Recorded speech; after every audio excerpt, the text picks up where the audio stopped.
Hello everyone, my name is Chris, also known as the Baba Duchess on my socials, and this is my quick review of The Ugly Stepsister.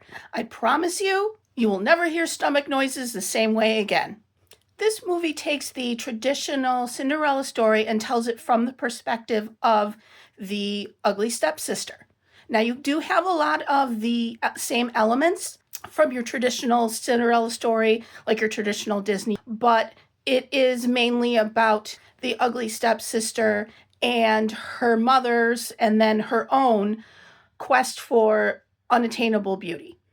It tackles not only seeing things through the male gaze and how off-putting that can feel, but it also is about women's cruelty to other women, and also as women what we sometimes just put ourselves through for really no reason other than what we're afraid others will think of us. The ugly stepsister, her name is Elvira, and the Cinderella character, whose name is Agnes.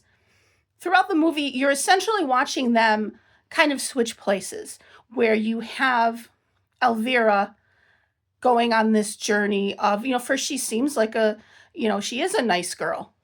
And you have Agnes, who is very cool towards these new family members coming in.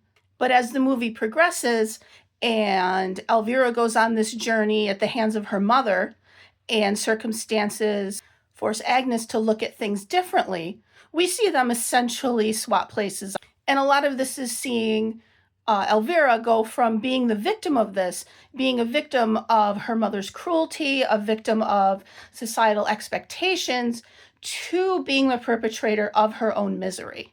Yes, there is some gore, but I found this to be more visceral, where some of it was what about you didn't see, or the things that you did see were just really squirm-inducing.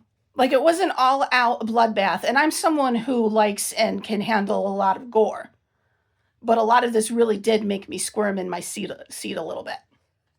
That's a good thing. You have the use of some traditional classical music that I thought was very effective, but you also have some more modern sounds, and I thought those both worked really well in getting the mood across. It can be easy for these sort of takes on dark fairy tales to just maybe, slap in a little gore and not really do anything with the story. But this one is very well made. It is more in keeping with the original Grimm's fairy tales. So if you like to see something done a little bit darker, a little more truer to the source material, I would say check this one out. I give it 3.5 top hats.